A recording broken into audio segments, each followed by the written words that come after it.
BRS party నాయకుడు శాసనసభ్యుడు హరీష్ రావు గారు ఏదైతే పదే పదే ఏదైనా విషయం పైన విచారణకి పిలిచినప్పుడు దానిపైన వెళ్ళి మరి నిజంగా బాధితుడా, మరి ఆయన కూడా బాధింపబడ్డా లేదా ఆయన తప్పు చేసిండా అనే దానిపైన సంబంధించిన డిపార్ట్మెంట్ ఎంక్వైరీ చేస్తుంది.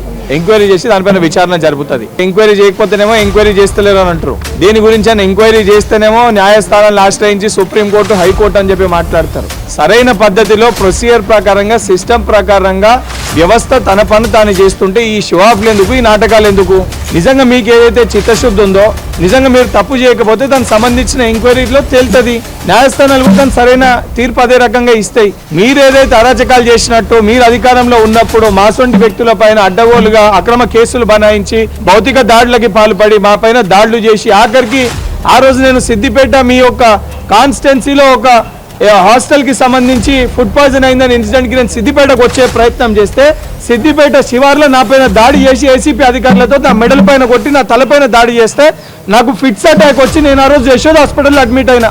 మరి ఇంత నీచానికి దిగజారిన మీరు ఈరోజు సిస్టమ్ గురించి మాట్లాడితే చాలా హాస్యాస్పదంగా ఉంది.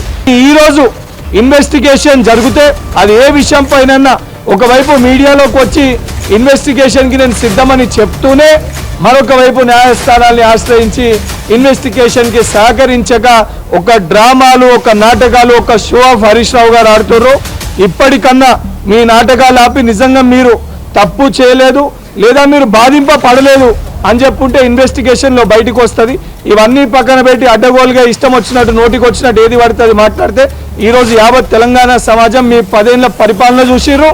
ఈరోజు ప్రతిపక్షం మీరు చేస్తున్న అబద్ధపు ప్రచారాలు కూడా చూస్తున్నారు. తప్పనిసరిగా ప్రజలు మీకు రానున్న రోజుల్లో దీనికి తగిన గుణపాఠం నేర్పిస్తారు.